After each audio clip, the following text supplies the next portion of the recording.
Shalom saudara-saudara yang terkasih di dalam Kristus, sahabat GKI dan setiap umat Tuhan dimanapun berada. Hari ini kita kembali bersama-sama berjumpa dalam program Sapaan Gembala GKI, di mana hari ini kita bersyukur atas setiap kasih dan penyertaan yang telah Tuhan anugerahkan sepanjang jam istirahat kita, atau bagi kita yang semalam bekerja, ketika kita yang semalam melakukan kegiatan usaha kita. Dan kiranya di hari yang baru ini kita kembali disegarkan melalui kebenaran firman Tuhan yang selalu menjadi dasar kehidupan kita di dalam waktu yang kita miliki. Kita akan berdoa sebelum mendengarkan dan merenungkan firman Tuhan ini. Mari kita berdoa. Tuhan yang Maha Kasih, kami bersyukur atas jam istirahat yang Engkau anugerahkan semalam.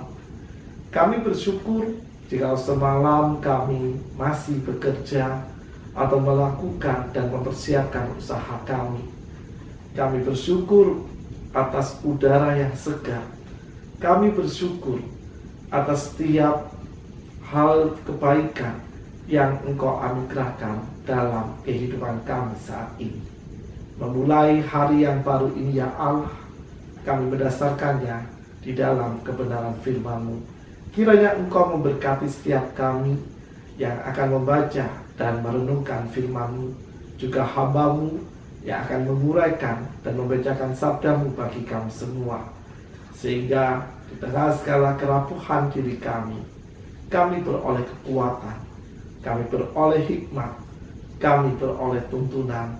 Dengan firman-Mu kami pun memiliki keberanian untuk terus melangkah dalam hidup sehari-hari. Di dalam nama Tuhan kami Yesus Kristus kami berdoa. Amin.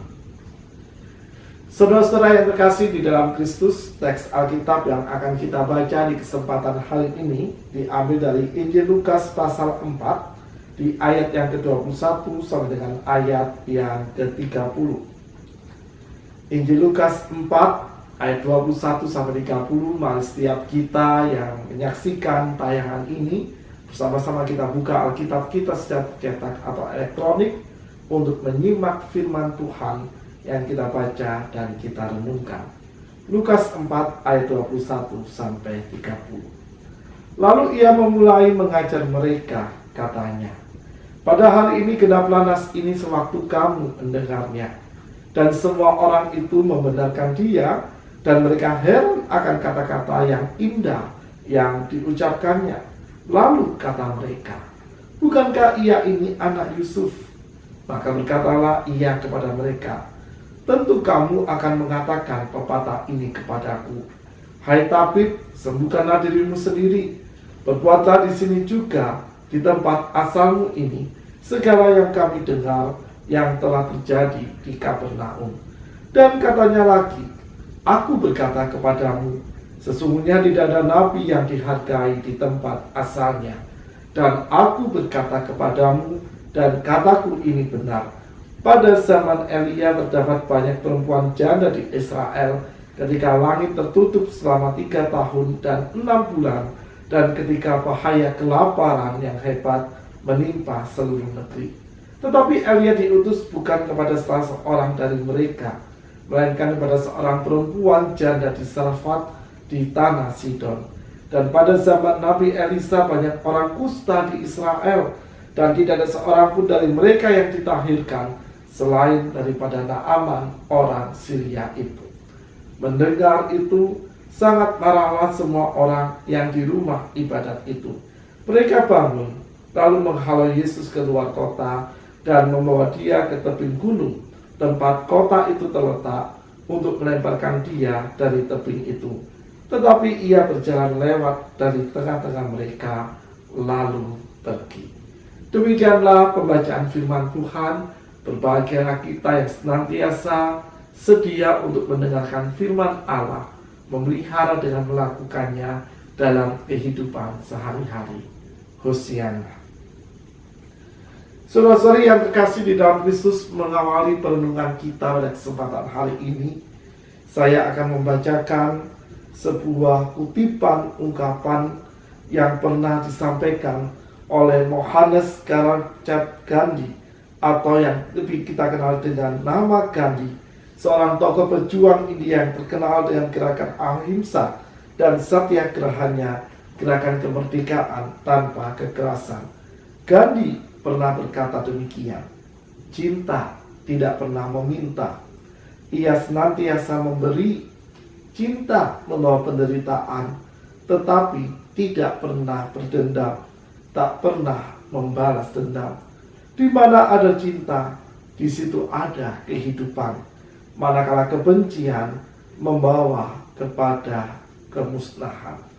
Saudara-saudari yang terkasih di dalam Kristus, apa yang diungkapkan oleh Mahatma Gandhi ini menjadi sebuah hal yang menolong kita untuk menyadari bahwa cinta menjadi sebuah hal yang melebihi segala sesuatu. Kasih selalu menolong kita untuk kita bisa berjalan dengan penuh cinta dan dengan penuh pengharapan dalam melalui segala situasi dan kondisi dalam kehidupan kita.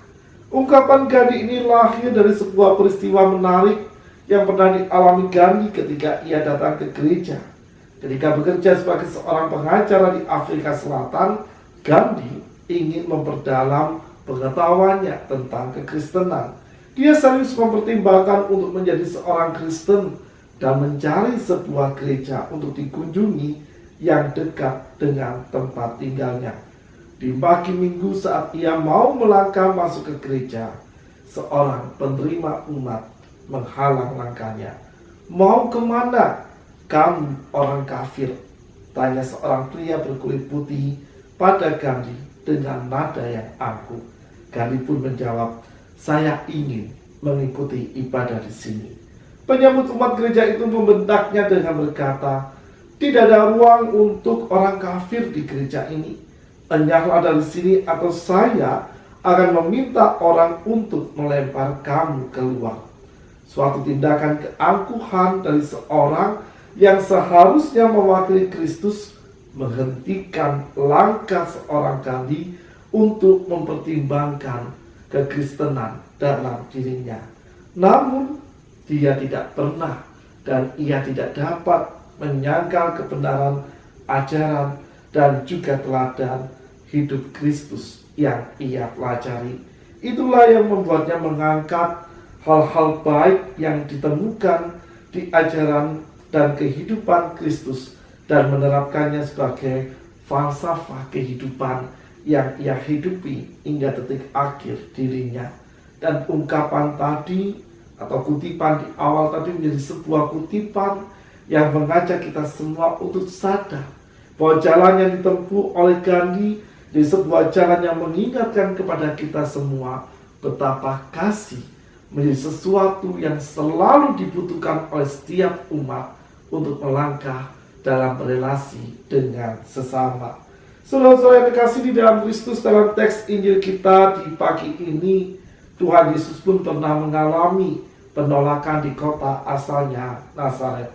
Hal itu terjadi ketika Yesus mengajar di bait Allah dan mengutip perkataan Yesaya tentang tahun rahmat Tuhan. Kutipan yang dibaca tidak utuh, sehingga menimbulkan perspektif yang berbeda dalam diri orang-orang Yahudi. Di mana sebenarnya dalam kitab Yesaya tidak hanya diberitakan kasih karunia Allah, tetapi juga pembalasan dari Allah. Dan bagi orang-orang Yahudi, pembalasan itu berlaku untuk orang-orang bukan Yahudi. Sementara Kristus hanya mengungkapkan kasih karunia Allah tanpa menyinggung pembalasan bagi orang-orang bukan Yahudi. Dan hal itu membuat mereka semakin marah, dan kemarahan ini berangkat. Kemarahan yang dimunculkan oleh orang-orang Yahudi yang mendengarkan pengajaran Kristus saat itu berangkat dari sebuah kekhawatiran. Jika Kristus hanya mewartakan kasih karunia Allah, tidak akan ada lagi pembalasan bagi orang-orang non-Yahudi. Menghadapi penolakan tersebut, saudara kasih, Kristus tetap tenang dan dengan diam-diam pergi dari antara mereka. Sikap tenang dan memilih meneruskan karya kasih menunjukkan bagaimana Kristus tidak terpancing kemarahannya, ia justru membalas penolakan yang ia peroleh dengan kasih yang tulus dan kasih yang menghadirkan berkat bagi orang-orang di sekelilingnya.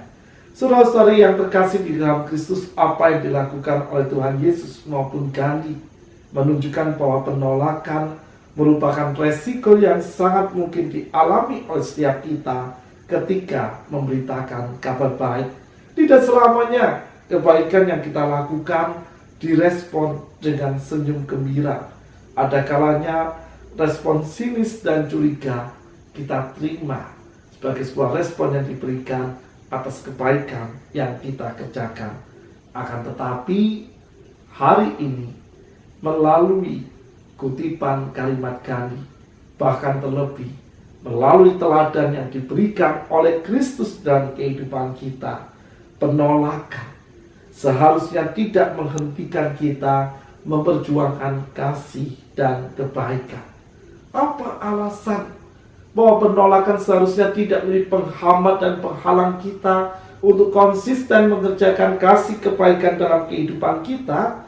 Karena kasihlah kasih yang tulus, kasih yang penuh dengan kerendahan hati, kasih yang apa adanya yang akan tetap memberikan makna pada setiap karya kebaikan yang kita perjuangkan dengan tulus dan rendah hati di hadapan sesama, sebagai wujud cinta kita kepada Tuhan yang telah tulus mengasihi dan mencintai kehidupan kita.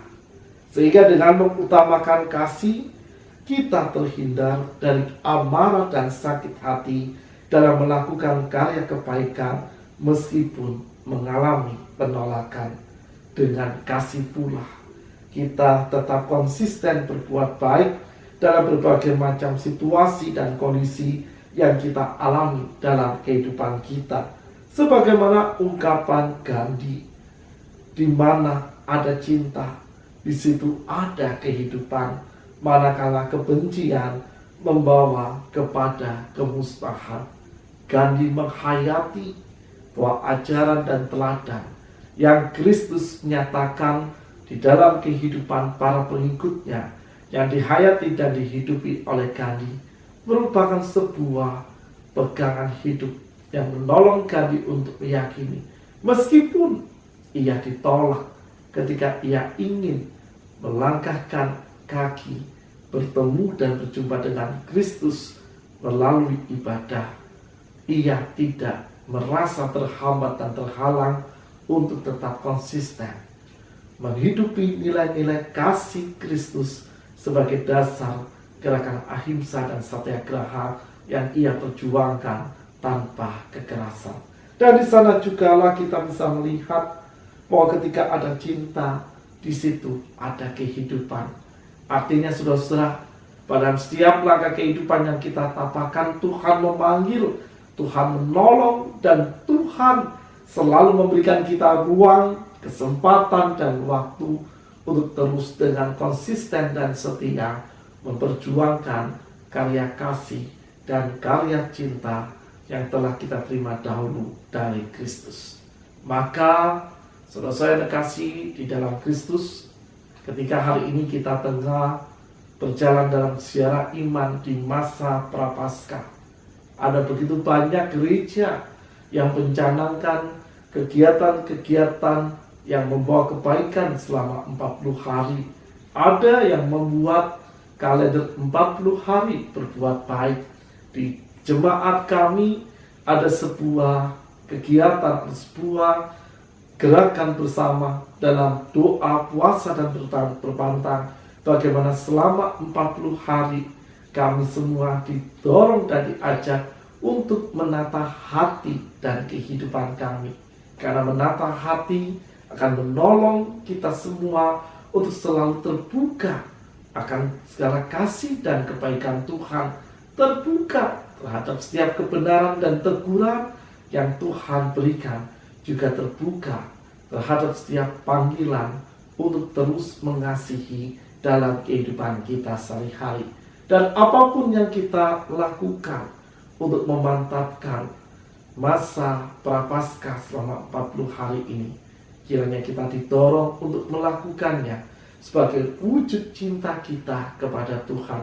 Karena ketika orang konsisten untuk mengasihi, ketika anak-anak Tuhan, murid-murid Kristus konsisten untuk mengasihi dalam kehidupan sehari-hari, apapun situasi dan kondisi kehidupan, bahkan ketika penolakan hadir, menolak kebaikan yang ia kerjakan, setiap pengikut Kristus tidak akan pernah menyerah dan tetap akan terus berusaha, terus berjuang, mewartakan kasih dan setiap kebaikan yang mampu dikerjakan.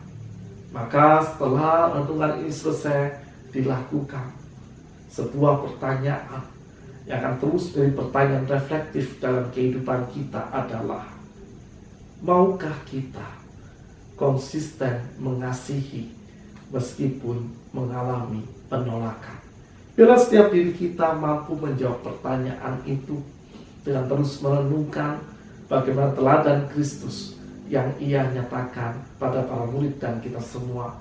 Ketika Kristus ditolak di kota asalnya, bukan berarti ia menyerah untuk menggenapi janji keselamatan Allah, dan ia tidak menyerah untuk terus berjalan mewartakan karya kasih Allah bagi dunia yang membutuhkan keselamatan Tuhan. Dan kiranya kita terus ditolong dalam segala peran hidup, melalui setiap talenta dan melalui setiap kapasitas diri yang Tuhan berikan dalam diri kita, untuk terus melangkah mengerjakan kasih dengan penuh sukacita dalam kehidupan kita sehari-hari. Selamat untuk terus melakukan karya kebaikan dalam hidup kita. Kiranya kasih dan sukacita Tuhan memberkati dan beserta kita semua. Amin. Mari kita berdoa. Tuhan yang Maha Kasih, sungguh kami mengucap syukur kepadamu. Hari ini ya Allah, kami ditolong dan kami diingatkan kembali bagaimana dalam seluruh perjalanan kehidupan kami ya Allah, panggilan hidup untuk mengasihi dan melakukan karya kebaikan selalu Engkau berikan dalam kehidupan kami. Kiranya dengan semangat kasih yang ditunjukkan oleh Mahatma Gandhi, juga dengan teladan yang dinyatakan oleh Kristus, meskipun ia ditolak, ia tidak pernah merasa terhambat untuk mengerjakan karya kasih-Mu bagi dunia. Kami mampu mencontohnya dengan penuh syukur dan sukacita, agar dalam seluruh perjalanan hidup kami, terlepas dari setiap apresiasi, ataupun ketika kami tidak mendapatkan apresiasi atas kebaikan yang kami lakukan, kami dikuatkan dan kami tetap memiliki semangat untuk konsisten mengerjakan kasih dan kebaikan dalam hidup sehari-hari. Kami akan memulai dan melanjutkan seluruh aktivitas kehidupan kami dalam karya pendidikan, di dalam pekerjaan, di dalam usaha, bahkan dalam aktivitas keseharian kami, juga peranan-peranan hidup di tengah-tengah masyarakat yang Engkau percayakan. Kiranya tangan kasih dan berkat-Mu memberkati dan menolong kami semua. Inilah doa kami ya Allah, yang kami panjatkan di dalam nama Tuhan kami Yesus Kristus, Tuhan yang telah mengajar kami berdoa demikian. Bapa kami yang ada di surga, dikuduskanlah nama-Mu, datanglah kerajaan-Mu, jadilah kehendak-Mu di bumi seperti surga. Berikanlah kami pada hari ini makanan kami yang secukupnya, dan ampunilah kami akan kesalahan kami, seperti kami juga mengampuni orang-orang yang bersalah kepada kami. Dan janganlah membawa kami dalam pencobaan, tapi lepaskanlah kami dari yang jahat, karena Engkau yang punya kerajaan dan kuasa dan kemuliaan sampai selama-lamanya. Amin. Selamat melanjutkan seluruh aktivitas kita. Tuhan memberkati. Tuhan beserta kita.